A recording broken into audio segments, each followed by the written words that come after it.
A white line through the ink. The fluorescent lights of the convenience store hummed, a constant, lonely sound that filled the empty spaces between the aisles.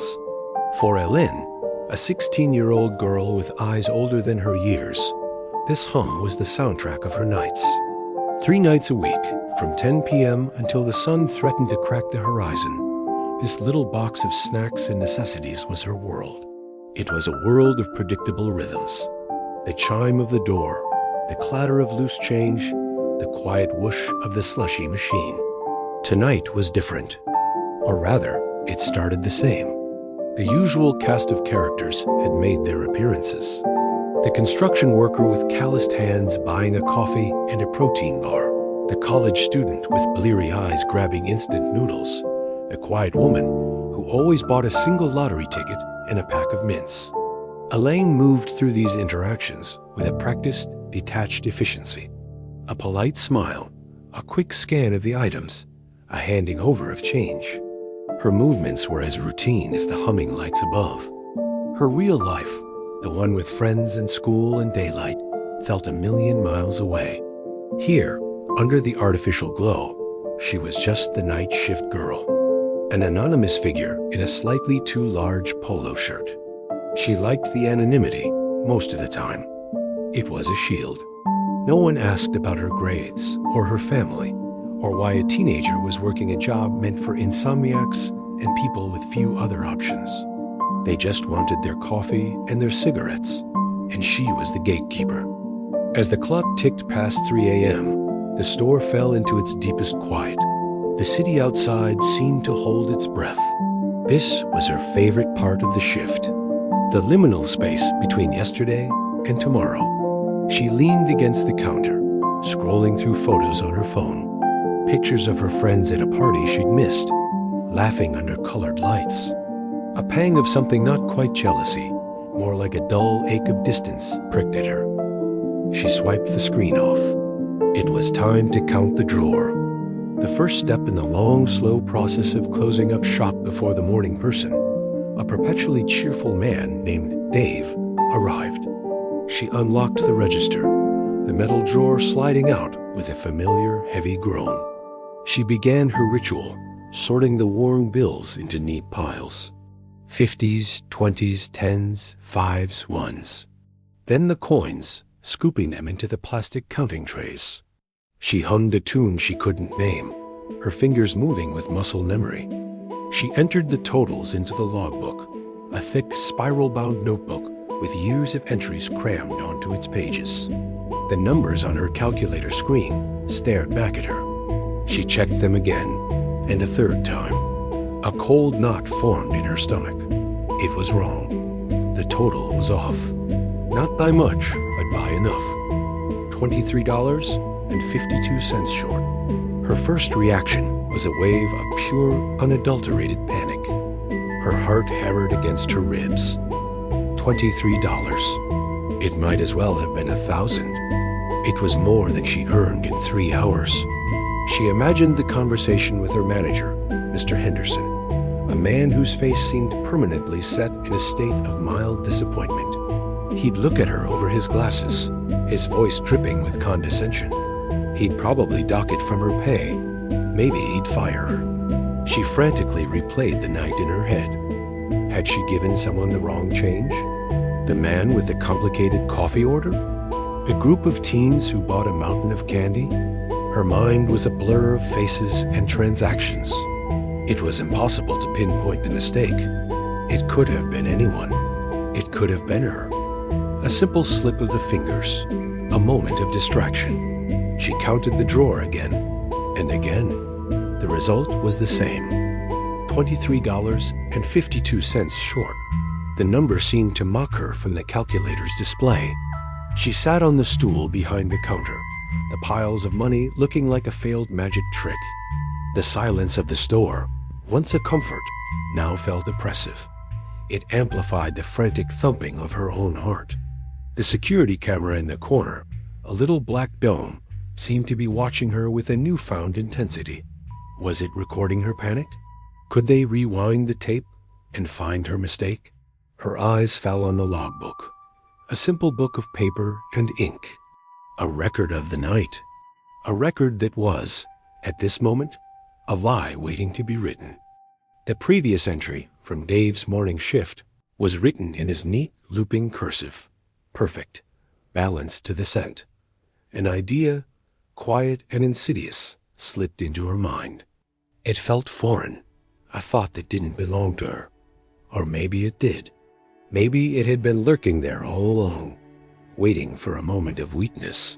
What if she just fixed it? No one would know. Mr. Henderson rarely checked the nightly sales reports against the drawer counts himself. He trusted the logbook. He trusted Dave. He probably trusted her too, in a generic employer-to-employee way. She picked up the pen. It felt heavy in her hand. This was a line. A small, invisible line, but a line nonetheless. On one side was Ellen, the quiet, responsible night shift girl. The girl who did her homework during lulls and always remembered to restock the coffee stirrers. On the other side was someone else. Someone who had lied to save herself $23. She looked around the empty store. The rows of chips stood at attention. The sodas in the cooler gleamed. Nothing had changed, yet everything felt different. This small, brightly lit world was her kingdom for the night, and in it she was judge, jury, and potentially criminal. The thought was almost laughable. A criminal. Over $23. It was so small, so insignificant in the grand scheme of things. It was a rounding error in the store's daily profit. It was a mistake, but covering it up, that wasn't a mistake. That was a choice. She thought about her mom, sleeping at home.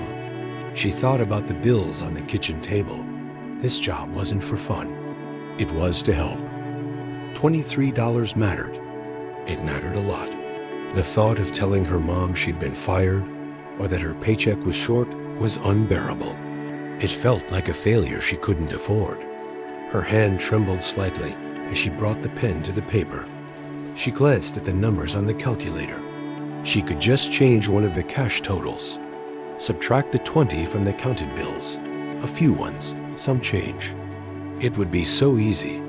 A few strokes of the pen. She took a deep breath, the sterile, air-conditioned air doing little to cool the heat in her face. She thought of the security camera, of Mr. Henderson, of Dave. Then she thought of the party she'd missed, of the distance between her life and the lives of her friends. In that moment, the $23 felt like a tax for her isolation, a toll for working while the rest of her world slept. With a final decisive movement, she pressed the pen to the page. She altered the number in the 20s column. She adjusted the final total. She fudged the numbers, the ink sinking into the paper, making the lie permanent. It was done. The book now said the drawer was balanced, perfectly, to the cent. She closed the logbook. The knot in her stomach didn't disappear. It just changed, transforming from hot panic into a cold, heavy weight. She finished her closing duties in a daze, her movements automated, her mind miles away. She wiped down counters that were already clean. She restocked shelves that were already full. When the first rays of dawn painted the sky in shades of gray and pink, the chime of the door signaled Dave's arrival. "Morning, Ellen," he said, his cheerfulness as bright and unwelcome as the morning sun. "Morning, Dave," she replied, her voice sounding strange to her own ears. She gathered her things, avoiding his gaze. As she pushed the door open and stepped out into the cool morning air, the city was waking up. The world was starting its day, fresh and new. But Ellen felt like she was carrying a piece of the night with her. A small, quiet secret that weighed far more than $23.52. She walked home, the hum of the fluorescent lights still ringing in her ears. Expired. The parking lot held only 2 cars. Their roofs were filled with moisture, and the blue light from the store sign lay on the asphalt like something spilled and forgotten. Haji stood near the automatic doors, his hands deep in the pockets of his jacket. The jacket was old, but clean. He had brushed it that morning, slowly, as if the fabric might crack if hurried. Above the entrance, the fan hummed without urgency. It pushed air that smelled of disinfectant and tired electricity. Inside, the lights were already at full strength. Too bright for the hour, too even. They erased shadows instead of making them. Hajiz did not step forward. He waited. 15 minutes remained before closing, and time had become something he watched rather than used. A strip of wet floor crossed the entrance hall. The cleaning machine had passed there recently, leaving behind a sharp scent of chlorine and a dull sheen that reflected nothing clearly. Hajiz noticed it and adjusted his stance, careful not to step onto it. His movements were deliberate, cautious, as if the ground itself were unreliable. Outside, the air was heavy. Rain had not started yet, but it was present all the same, pressed into the sky, mixed with diesel from the road beyond the lot. Hajiz breathed it in and felt it settle in his chest. He glanced at the clock above the checkout lanes through the glass. The red numbers changed without sound. For a moment, he watched his own reflection in the door. It appeared faint, interrupted by posters advertising things he did not need and could not afford. He looked thinner there, slightly bent, as though the glass had already decided what to keep and what to discard. When the doors slid open for another customer leaving, a wave of cold, conditioned air touched his face. Hajiz stepped forward then, not with resolve, but because the moment had arrived. He entered the light, carrying with him the patience of someone who had learned that waiting was no longer a pause, but a permanent condition. Clara moved along the bread aisle with the scanner in her hand. It was scratched and yellowed, the plastic dulled by years of use. Each time she pressed it against a package, it answered with the same dry sound click. Not loud, not apologetic, just final. She did not hurry. There was no reason to. The shelves were already half empty, and no one else stood nearby. Her shoes squeaked faintly against the polished floor. She stopped at the white bread first, then the long loaves in paper sleeves. One by one, she placed the yellow stickers over the printed dates, careful to cover them completely, as if the past needed to be sealed. Hajiz stood at the end of the aisle. He did not take a basket.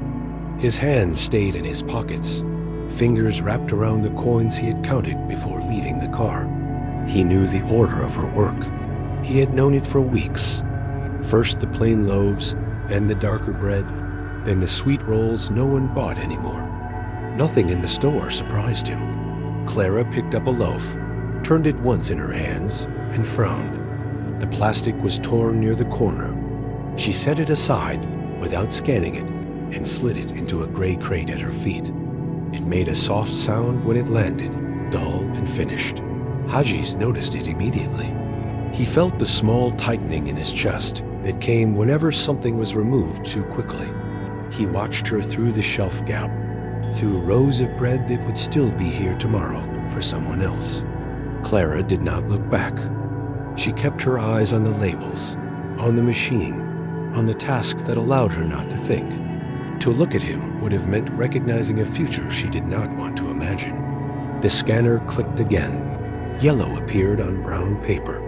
Hajiz shifted his weight slightly, careful not to draw attention. Outside, rain finally began to tap against the windows, light at first, uncertain. Inside, everything remained dry, bright, and untouched by weather. Hajiz reached for the loaf with the yellow sticker. It was still warm through the paper, softer than he had expected. The word expired lay across it in black letters, clean and unquestioned. He turned the loaf once in his hands, not to inspect it, but to feel its weight, as if weight alone could still justify keeping something. For a moment, he stood there without moving. The aisle felt longer now, narrower. The lights hung faintly above him, steady and indifferent. He remembered how, in the warehouse, they used to mark crates the same way red chalk for items to be cleared out, blue for what could stay. The color had always decided before anyone asked questions.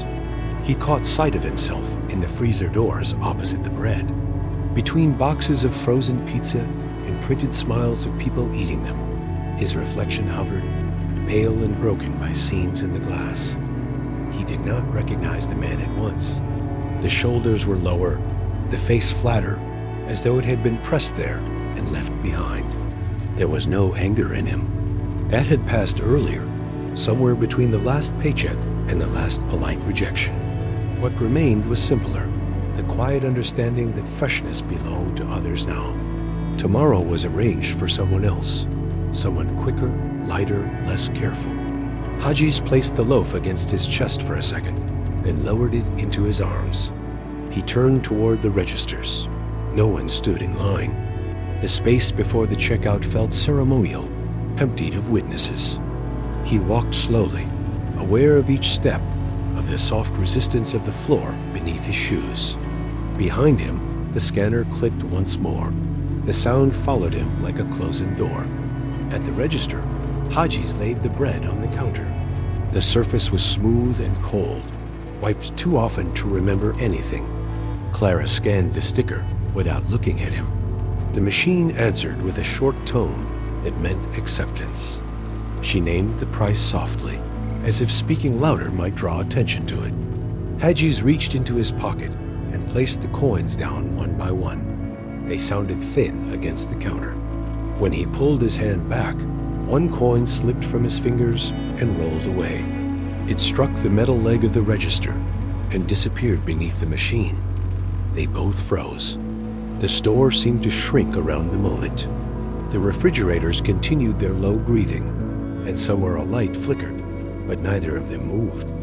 Hajiz did not bend down. His knees felt distant, unreliable. More than that, he understood that bending would turn the moment into something else, an effort, a request. Clara stared at the empty space where the coin had been. She sighed, barely audible, then reached for the glass jar beside the register. It was marked for small change, filled with coins that had lost their owners. She took 1 cent out, hesitated, and dropped it into the drawer. The sound was final. Hajiz nodded once. It was not gratitude. It was acknowledgement. He took the bread and stepped back from the counter. His eyes stayed on the floor, on the scuffed tiles where the coin lay hidden. He did not look at Clara. She had already turned to close her register. He left the store carrying more than he had paid for, and less than he could afford. Hajiz sat in his car with the engine off. The dashboard glowed faintly, a tired green that did not reach the corners. He broke off a piece of bread and held it for a moment before eating. It smelled of yeast and paper, of something made to last just long enough. Rain tapped against the windshield, then grew steadier. The wipers moved once, clearing a narrow path through the water, and stopped again. He did not turn them back on. Through the glass, the store stood bright and empty. The automatic doors opened for no one. He chewed slowly. There was no hurry now. Each bite felt deliberate, as if he were marking time with his jaw. The bread was soft, almost fresh, and for a moment, he wondered who had decided otherwise. The thought passed without bitterness. Inside the store, the lights dimmed row by row. The blue sign outside flickered, then went dark. The parking lot lost over and became only wet pavement again. Hajiz watched until the reflection disappeared. Ahead of him, the road waited black, unlit, leading toward trees and distance.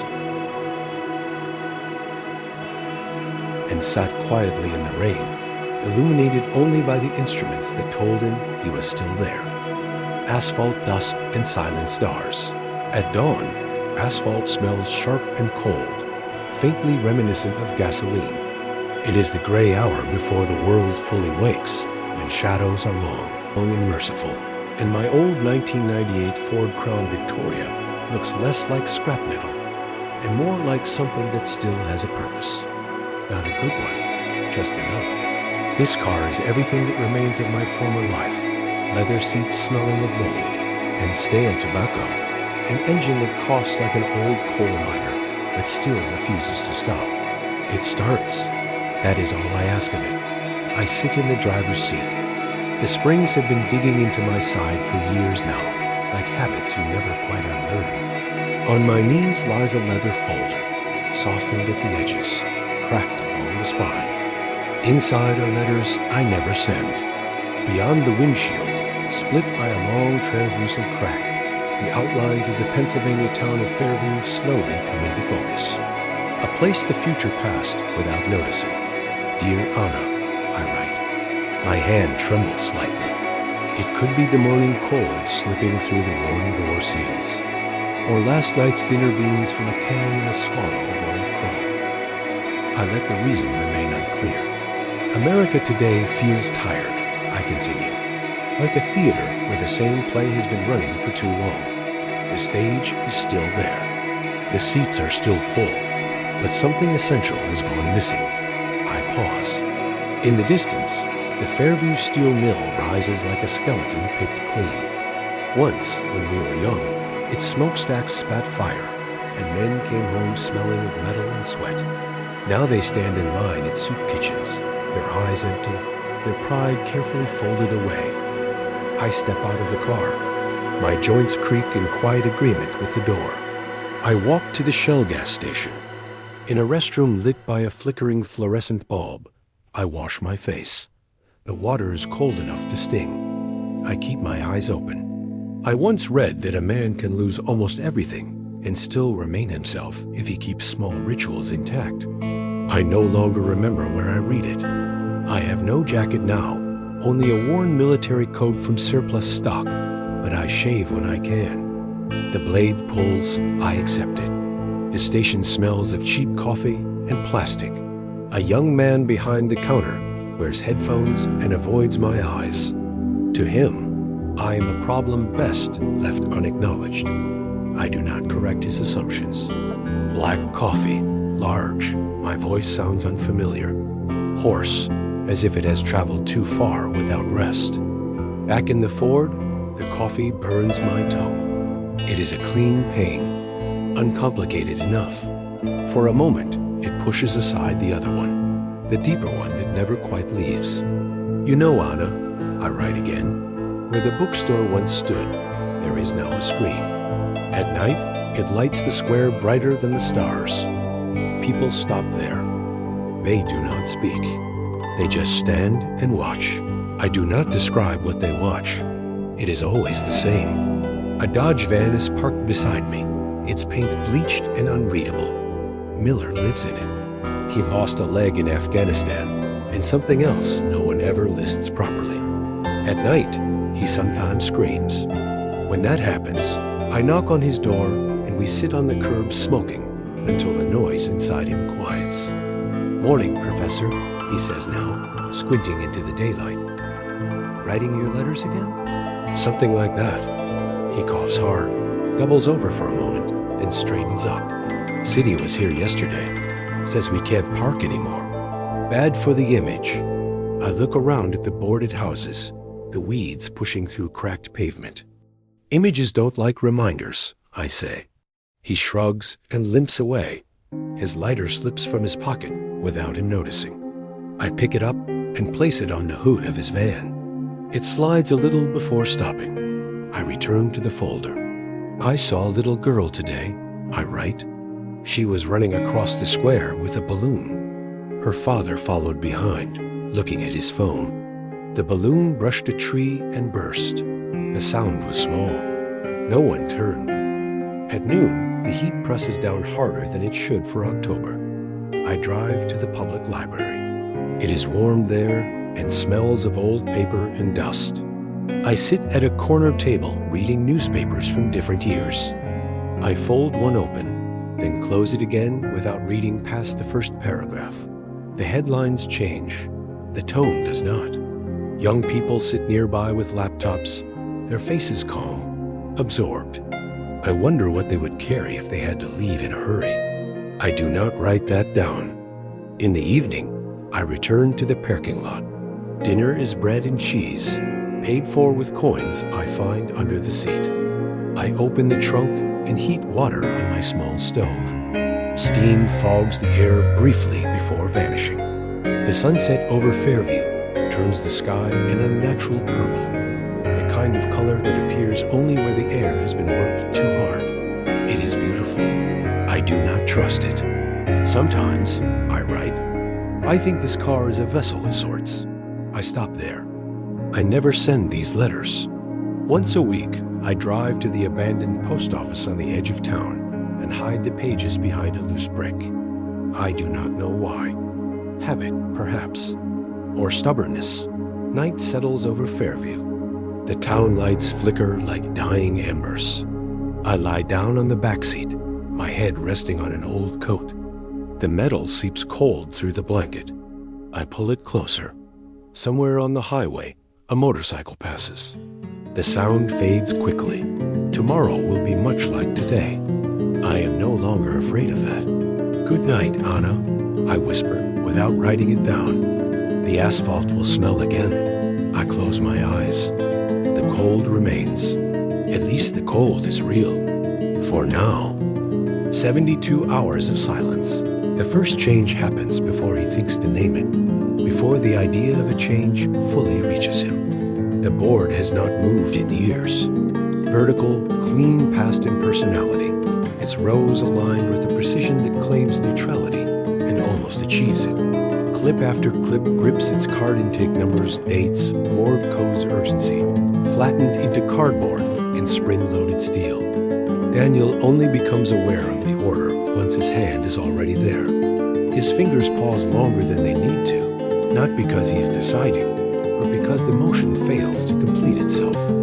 Order 4479A, routine metabolic case. Stable. He slides it up one position. The clip resists, then releases with a short metallic snap. The sound does not echo. It should mean nothing. Still, the light above the board seems momentarily harsher, as if something has shifted its angle. He blinks and waits for a follow-up that does not arrive. Below it sits Order 4472B. He registers the folder before the name, misjudges its weight, then corrects himself.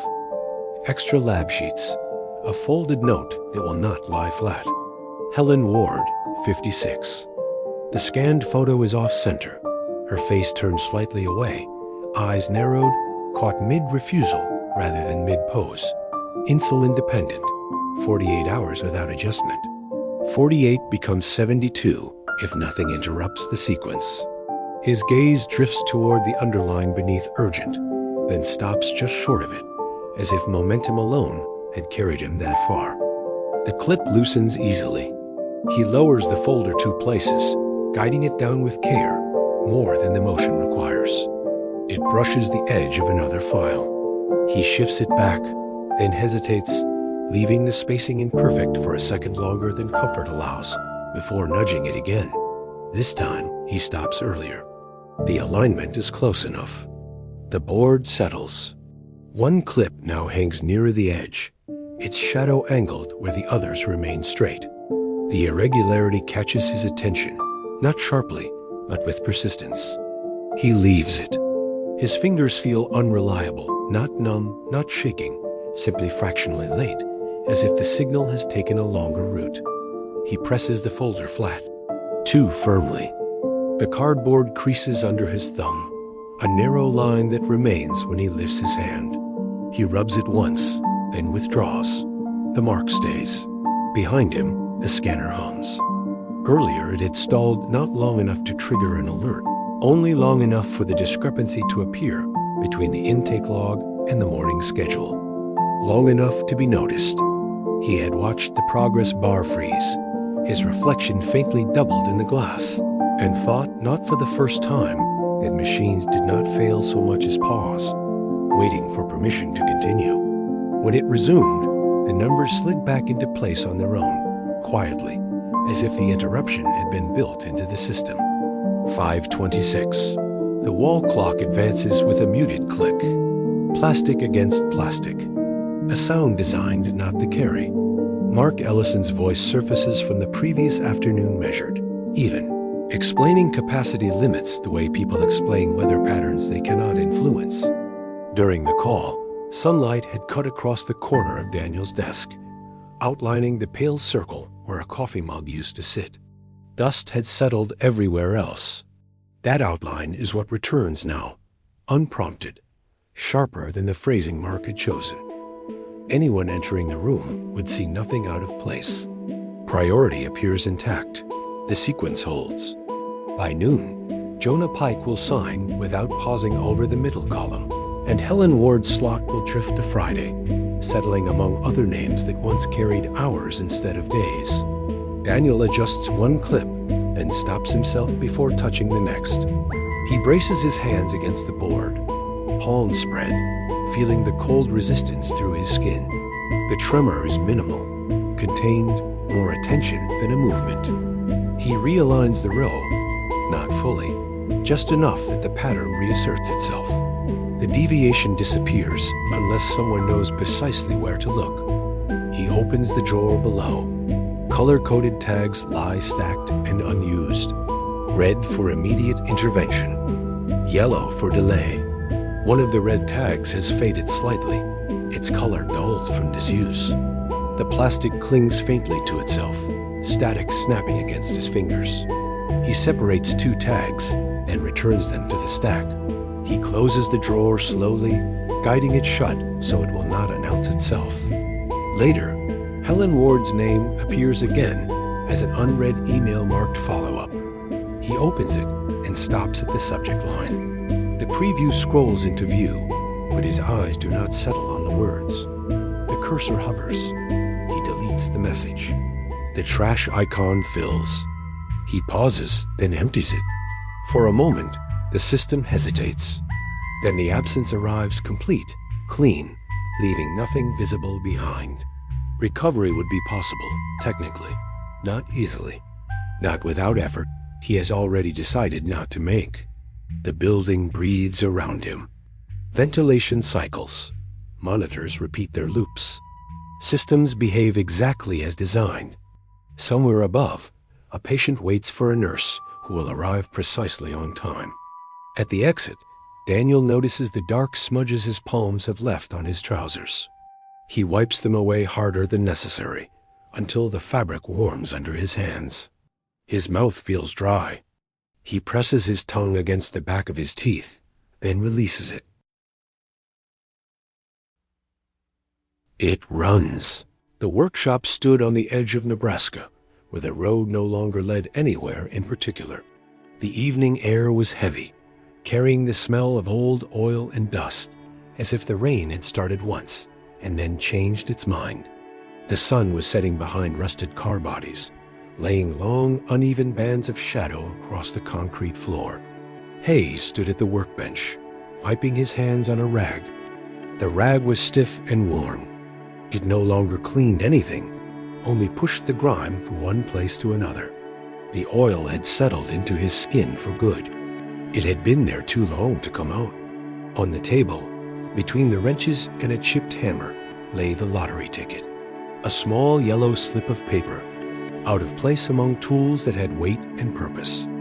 Hay nudged it with a finger, as if checking whether it was really there. It barely moved. He lit a cigarette. The smoke rose straight up and stayed there for a moment.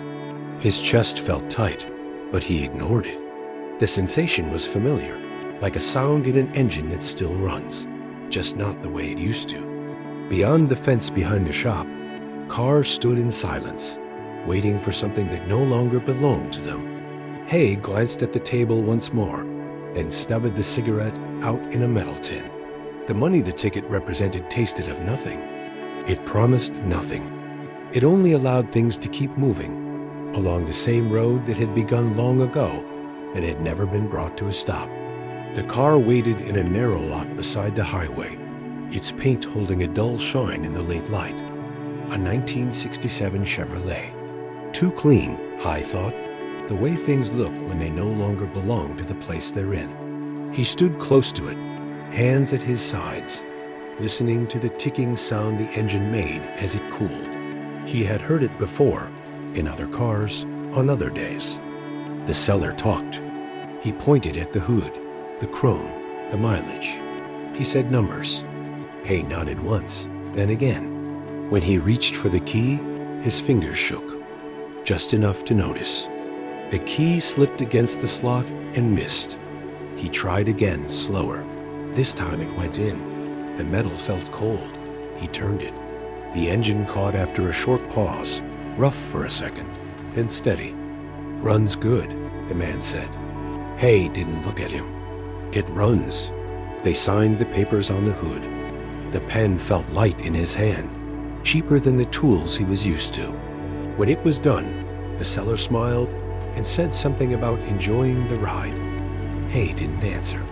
He opened the door and sat behind the wheel. The seat creaked under his weight.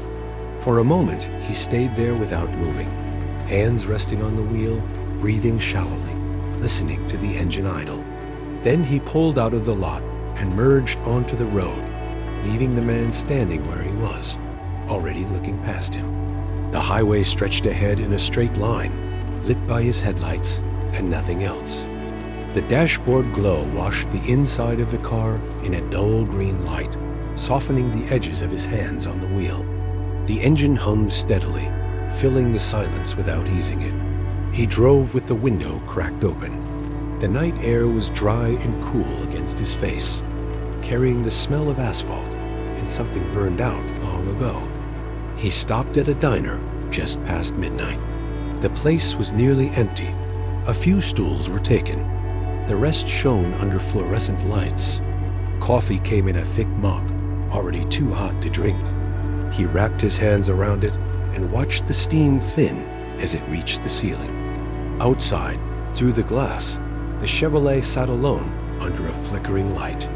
It looked finished. The coffee cooled. He didn't hurry it. The road ahead wasn't an escape. It was only distance. The car was everything it was meant to be. It started, it moved, it answered when asked.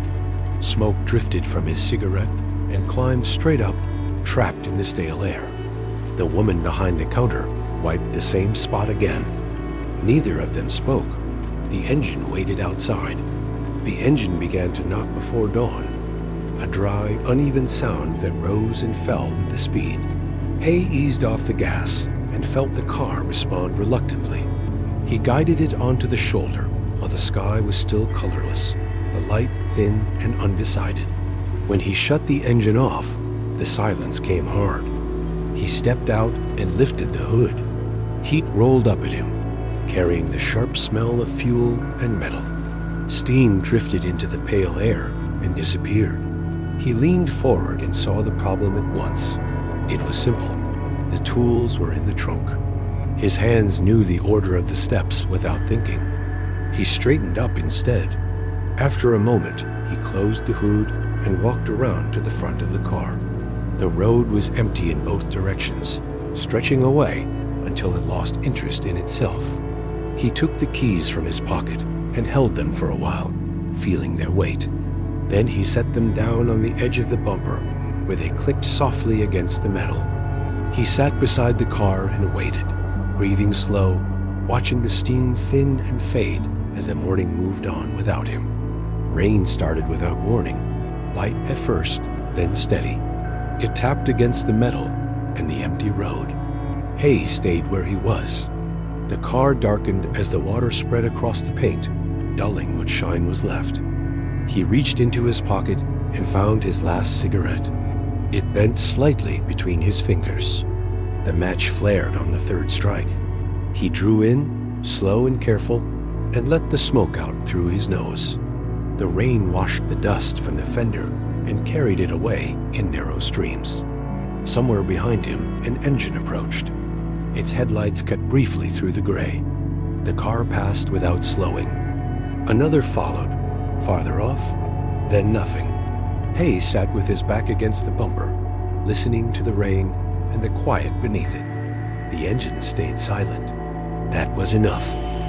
No one looks down. Dusk settles beneath the overpass. The air is thick with diesel and the promise of rain. Gray concrete absorbs the last weak light of the day and gives nothing back. The ground is cracked asphalt, scattered with cigarette filters and shards of glass that do not shine anymore, even in the dark. Everything here has already finished reflecting. Johnny watches a drop of water fall from the edge of the bridge. It falls slowly, evenly, measuring a time that no longer has any use. He lights a cheap cigarette. The smoke spreads without urgency, as if it too prefers to stay under this shelter a little longer. Above him, the concrete breathes cold. He shifts his weight and feels the damp seep through the soles of his shoes.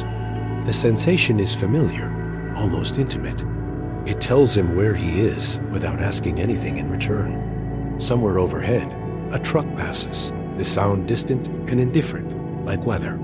Johnny exhales and looks at his hands. The skin is dry, the nails dark. Once they held books. Now they hold the cigarette carefully, as if it might take offense and leave.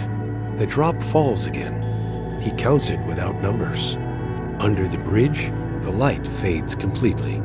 What remains is not darkness, but a kind of waiting. Two plastic cups stand on a flattened cardboard box between them. The coffee inside has long gone cold. A thin gray film has formed on the surface, unbroken, like something that has been abandoned carefully. Craig nudges one of the cups with his knuckle to see if it will tip. It doesn't. Nothing here moves unless it has to. He bends down and scrapes at the sole of his boot with a small stick he found near the curb. The mud is already dry, pressed deep into the torn leather. Each stroke only spreads it further. He keeps doing it anyway. The motion has no goal. It is simply something his hands know how to repeat. Johnny stares past him, toward the road in the distance where a gas station sign burns against the dark. The neon flickers. One letter in E goes out, comes back, goes out again. The word never quite completes itself.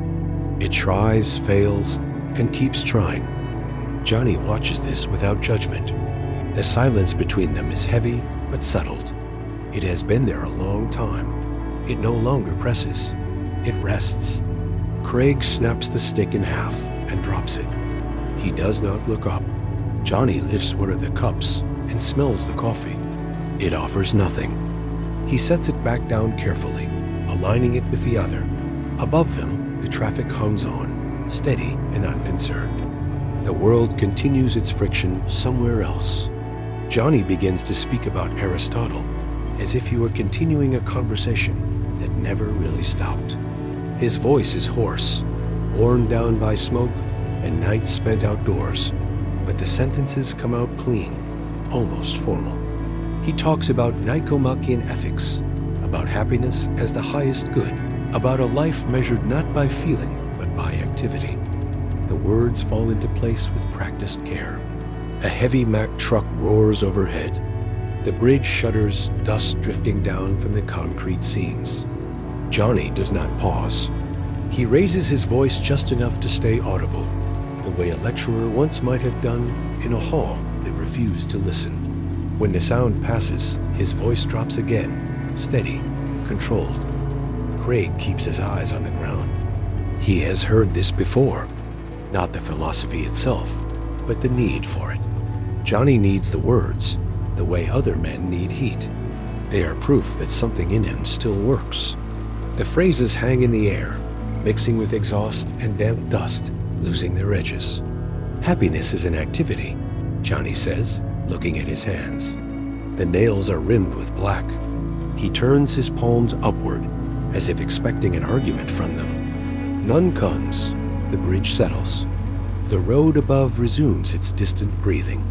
Johnny clears his throat and continues, not because he expects understanding, but because stopping would mean admitting that the words no longer lead anywhere. The highway above them never goes quiet. It swells and fades like a sea that has forgotten the shore. Headlights sweep across the concrete columns, briefly revealing old graffiti, water stains, the pale outlines of names that no longer belong to anyone. Each flash of light passes without stopping, without curiosity. Up there, people are driving home. Or away. The difference no longer matters. No one looks down. The space beneath the bridge has already been removed from their maps. Johnny reaches into his coat pocket and pulls out a worn book cover, creased and soft from being folded too many times. There is no book inside it anymore. He smooths the paper against his knee with the flat of his hand, slow and careful, as if the gesture itself might preserve something. The cardboard is thin, almost transparent. Craig finally lifts his head and watches him. He does not ask where the pages went. The answer would be the same as everything else. Johnny keeps rubbing the cover until the motion loses its meaning and becomes habit. Another wave of cars passes overhead. The columns brighten, then sink back into shadow. The world continues to move past them at full speed, leaving only the echo behind. In the middle of an argument about whether virtue is a habit or a choice, Johnny stops speaking. Not at the end of a sentence, but halfway through it. The words simply fail to arrive. His mouth stays slightly open for a moment, then closes. The silence that follows is not dramatic. It fits too well. He understands, with a calm that surprises him, that the quotations are only rags. Old ones. He has been stuffing them into the gaps of his life to keep the cold out. Aristotle never had to decide what to do when his toes went numb from standing in damp shoes. There is no chapter for that. This realization does not feel like disappointment. It feels like information. Solid and uncomplicated, like the concrete column at his back. Knowledge does not warn you. It only tells you precisely how far gone you are. Johnny leans his shoulder against the pillar and lets the weight rest there. His breath fogs faintly in the air. Craig drops the stick at last and looks at him. There is no pity in his eyes, only the same exhaustion, recognized and returned. They do not speak. Nothing has been resolved. Something has merely stopped pretending. Johnny reaches into his pocket and takes out the last cigarette. It is bent slightly in the middle. He straightens it with care, rolling it between his fingers as if setting a small bone back in place. Within 5 miles, there is nothing else of equal value. He strikes a match. For a brief second, the flame lights their faces, deep lines, unwashed skin, eyes that have seen too many libraries and too many streets. Then the match dies. Johnny lights the cigarette and inhales once, slowly, to make sure it will last. He holds it out to Craig. Craig leans in, shielding the ember with his hand. There is no gratitude in the gesture, no sentiment. Only the quiet agreement that fire should be shared before it goes out. They smoke without speaking. The glow moves back and forth between them, a small, steady signal in the dark. It means nothing beyond itself. When the cigarette burns down, there will be no replacement. They both know this. Neither mentions it. Above them, brakes scream suddenly sharp, metallic, desperate. The sound cuts through the steady noise of the highway and then vanishes, leaving behind a thick, unnatural silence. Both men freeze. They wait for the impact. It does not come. Somewhere up there, someone has missed death by a few feet and continued driving. Johnny lets out a short laugh. It is dry, stripped of humor before it fully forms. Aristotle said tragedy purifies, he mutters, more to the concrete than to Craig. The words sound tired as soon as they leave his mouth. Craig exhales smoke toward the dark, where the rain is gathering. Tragedy, he says, is when the tobacco runs out. Everything else is just noise. The highway resumes its rhythm. Tires hiss on wet pavement. Engines settle back into their indifference. Whatever almost happened is already finished for the people above. Under the bridge, nothing has changed. The cigarette burns shorter. The silence returns, heavier than before, but familiar enough to accept. The rain thickens. Water begins to seep through the seams of the overpass, dripping steadily onto their cardboard bedding. Dark circles spread where the drops land. The shelter proves temporary, the way all shelters do. They shift deeper into the shadow, closer to the rough concrete where the leaks are fewer. Cold rises from the ground with patience. It does not rush. It knows it will be felt eventually. Johnny pulls his warm coat tighter around himself. The fabric has lost its shape, its warmth, but it still understands the gesture. He no longer thinks about Greek philosophers. His thoughts narrow to simpler things. Dry socks. A place to sit without feeling the damp creep upward. This is the only metaphysics left that makes sense. Craig closes his eyes and listens to the rain striking a nearby metal trash container. The sound is hollow and repetitive, almost methodical. It fills the space where conversation might have been. For a moment, the rain does all the speaking. They sit side by side, watching the red tail lights stretch along the wet asphalt above them. The reflections run together, forming a slow, pulsing river that never reaches them. Somewhere far off, a siren rises and fades, already belonging to another life. Neither of them moves. The rain steadies. The night settles into its shape. Tomorrow will be colder, Craig says at last. Johnny nods. It is not a complaint. It is a forecast, delivered with the same calm used for stating facts that cannot be argued with. He looks down at his empty hands, palms open, as if checking whether anything has been left behind. Under the bridge, it is dark, but it is safe. For now. The distant fire. The heat had no edge to it anymore. It lay over western Arizona like a weight that had decided to stay. The air was thick, stale, smelling of burned brush and dust, ground fine by years of tires. The sky was not blue. It had the dull yellow of something handled too often, like paper passed from hand to hand. Over the mountains, a wide orange band pulsed slowly. It was too steady for a sunset. Kane drove with one elbow resting against the door, his eyes half closed against the glare. The road shimmered ahead of him, flattening distance until everything looked equally far and equally pointless. The engine labored in the heat, coughing now and then, as if it were tired of pretending to be strong. He listened to it the way one listens to an old man breathe, without hope, without surprise. Inside the cab, it smelled of old sweat and cheap pine-scented air freshener. The little cardboard tree swung from the mirror, faded almost white. It had stopped promising anything long ago. On the dashboard lay a paper map, creased and torn, its colors washed out. Kane hadn't unfolded it in years. The roads it showed still existed, but they no longer led anywhere that mattered. He passed a sign warning of fire conditions. The letters were black and clean, recently painted. Everything else around it looked tired. Scrubland stretched out, gray-green and brittle, waiting. Kane thought of how quickly it would all go. Not with noise, not with drama, just a long hiss, like something exhaling for the last time. The radio crackled. A voice spoke about evacuations in a calm, practiced tone, listing towns Kane had hauled through once or twice.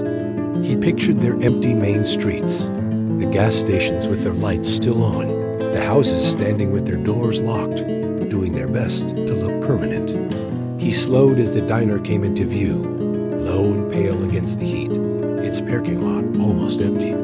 The orange light on the horizon reflected faintly off his windshield. It made his own face look healthier than it was, as if the fire were doing him a favor. Kane shut off the engine and sat for a moment in the sudden quiet. The heat rushed in to fill the space the noise had left. He felt no urgency. Whatever was coming would arrive without his help. He opened the door and stepped down onto the asphalt, which held the warmth of the day like a memory that refused to fade. Inside the diner, the air was cooler, but already tired, as if it had been recycled too many times. A single ceiling fan turned slowly, doing more for habit than relief. Kane took a booth near the window. The vinyl seat stuck slightly to the back of his shirt before letting go. Mary brought water without asking. The glass sweated onto the table, leaving a dark ring that spread and then stopped. One piece of ice floated in it, chipped and uneven. Kane nudged it with the straw. It drifted away, bumped the glass, and settled again. The radio behind the counter kept talking. The announcer named towns the way a clerk reads serial numbers. No pause, no emphasis. Mandatory evacuations. Highways closed. Containment uncertain. No one reacted. A cook cracked eggs on the flat top, their shells clicking softly like dry bones. Grease hissed and then went quiet. Mary wiped the neighboring table with a gray cloth that had once been white. Her movements were efficient and empty of thought. She left damp streaks that dried almost instantly in the heat that crept even this far inside. Her face showed nothing. When she spoke, it was only to confirm an order that could have belonged to anyone. Kane watched her hands. The skin was cracked at the knuckles. Cheap red polish clung to her nails in small, stubborn patches. He tried again with the straw. The ice slipped away once more. He let it be. The television in the corner showed flames climbing a hillside somewhere else. The sound was off. No one looked at it. The fire moved fast and bright, like something eager. Kane stirred sugar into his coffee until it dissolved completely. The liquid went still again, dark and unreadable. Mary set down his plate and moved on. Kane ate without hunger, chewing slowly, listening to the radio finish with one town and move on to the next. The world outside was burning with discipline. Inside, breakfast continued on schedule. Kane finished eating and pushed the plate aside. The eggs had cooled into a solid, tasteless mass. He drank his coffee in small sips, though it no longer gave him anything. Across from him, the window reflected his face over the yellowed sky outside. For a moment, he couldn't tell which one looked more exhausted. Mary passed again, collecting empty dishes. Kane noticed how she held the plates close to her body, as if keeping them from falling apart. Her hands moved with the same care he used when shifting gears on a steep-grade automatic. Learned long ago, no room for thought. He understood then that the fires would never come here. Not in a clean line, not with sirens and orders. They would circle everything else first. Eating towns, roads, promises. This place would remain, a small, stubborn island, serving food to whoever was left to ask for it. The knowledge brought no fear. It felt exact, almost kind. His load waited outside. Crates of plastic components, wrapped and counted, destined for a city that might already be empty. Even if it wasn't, the parts would be used for things no one would repair when the air turned black. Kane saw his route, the way he had always driven it straight, necessary, and leading nowhere in particular. The fire had only stripped away the pretense. Mary's hand paused near his cup. He saw the fine lines in her skin, the way the polish had peeled down to dull crescents. She would stand here tomorrow and the next day, wiping the same tables, listening to the same voice on the radio. He would be gone or not. It made no difference. Kane reached into his pocket and felt the weight of the lighter there, warm from his body. He did not take it out yet. He left the coffee unfinished. The surface had gone flat and lifeless, reflecting nothing at all. Kane slid out of the booth and stood for a moment, waiting for the room to settle around him. The floor was sticky near the counter. Someone had spilled syrup there earlier, and no one had bothered to fix it properly. He walked past without looking back. Outside, the heat struck him again, heavier now as if it had been waiting. The orange light on the horizon had grown wider, more confident. Ash moved through the air in slow, careless spirals. It landed on his shirt and stayed there. He leaned against the truck and took out a cigarette. It bent slightly between his fingers. He put it to his lips and tried the lighter. The wheel turned. The spark jumped and died. He tried again. Nothing. The silence around him felt deliberate. Kane held the cigarette there anyway, tasting the dry paper and tobacco.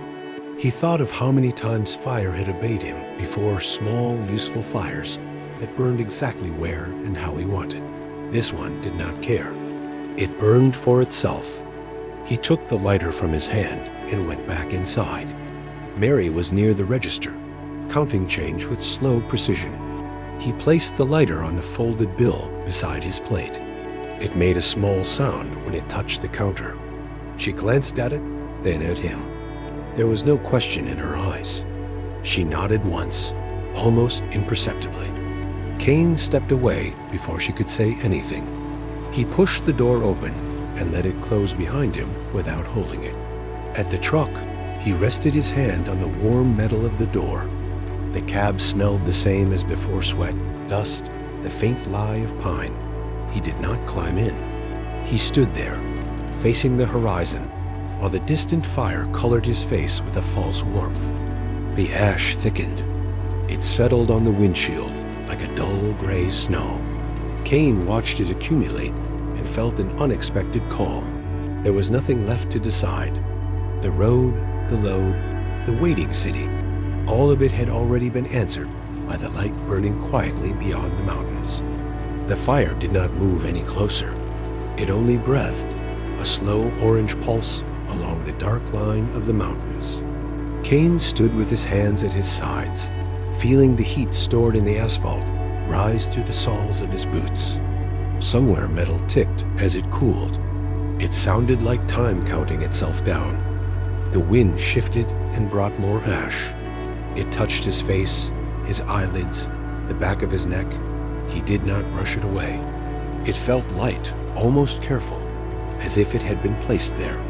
The sky above the diner had begun to darken, but the stars did not appear. Smoke erased them before they could matter. Behind him, the diner lights flickered on. Through the window, he saw Mary moving between tables, her shape flattened by glass and distance. She did not look outside. There was nothing there for her. Tomorrow would arrive, whether she acknowledged it or not. Kane thought of the road stretching east and west, empty now, its white lines leading through towns that would soon be names spoken in the same neutral voice on the radio. He had driven those lines for most of his life, believing they added up to something. Standing still, he saw they never had. The cigarette remained unlit in his pocket. He felt its shape when he shifted his weight. For the first time in years, there was no impatience in him. No need to finish, to arrive, to prove motion. The fire had taken that away, and in doing so, had left him with nothing to carry. He stayed where he was as the ash continued to fall. The truck waited, obedient and empty of demand. The horizon glowed softly, almost beautifully. Kane watched until the light and the dark became the same thing, and there was no longer any reason to tell them apart. Until morning, unnamed, the train was already moving.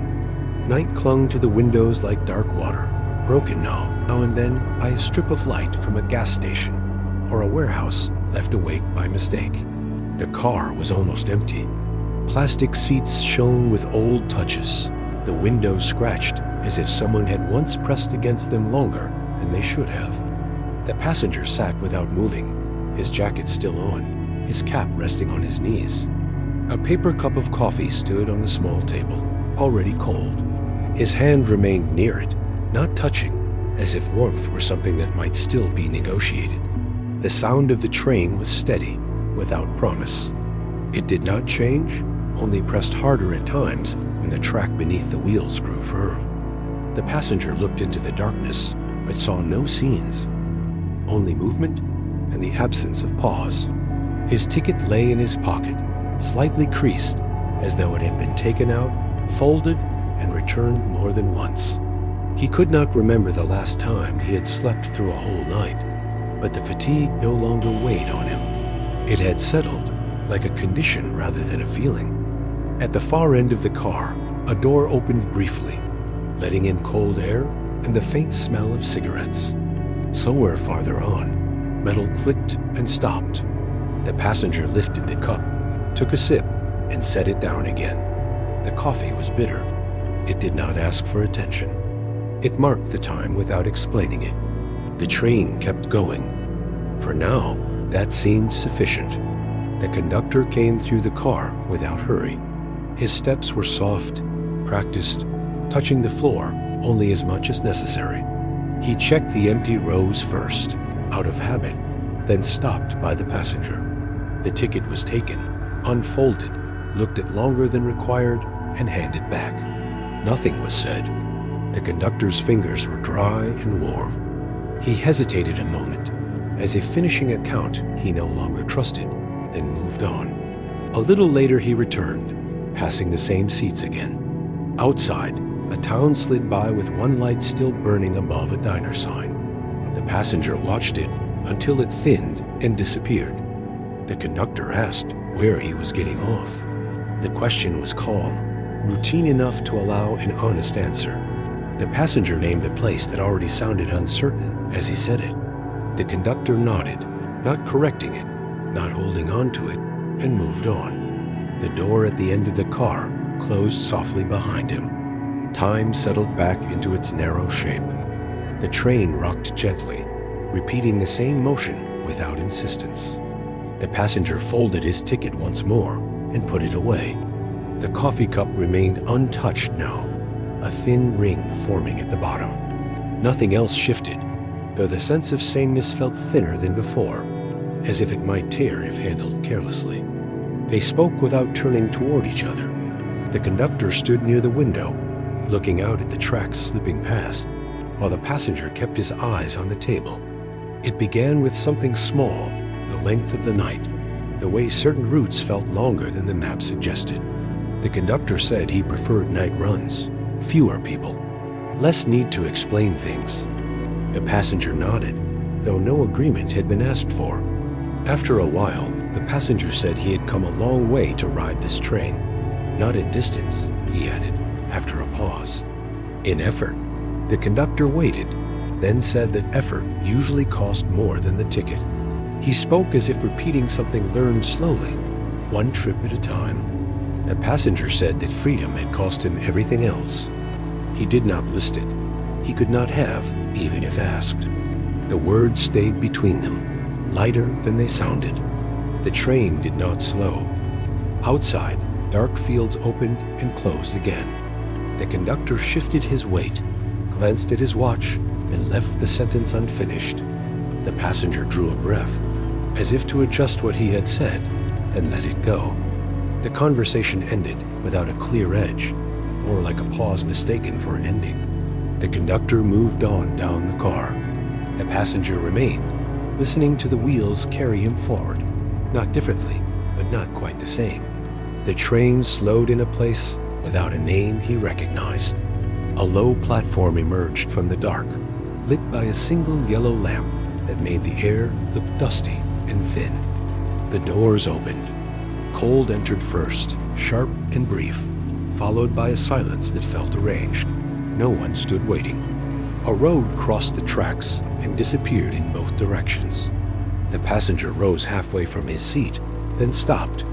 His hand closed around the edge of the table, steadying himself, though the floor had already gone still. His bag rested by his feet, closed. Somewhere down the car, the conductor stood by the door, one hand on the frame, his back turned. He did not call out. He did not check a list. The moment remained open, narrower now, as if time were beginning to choose.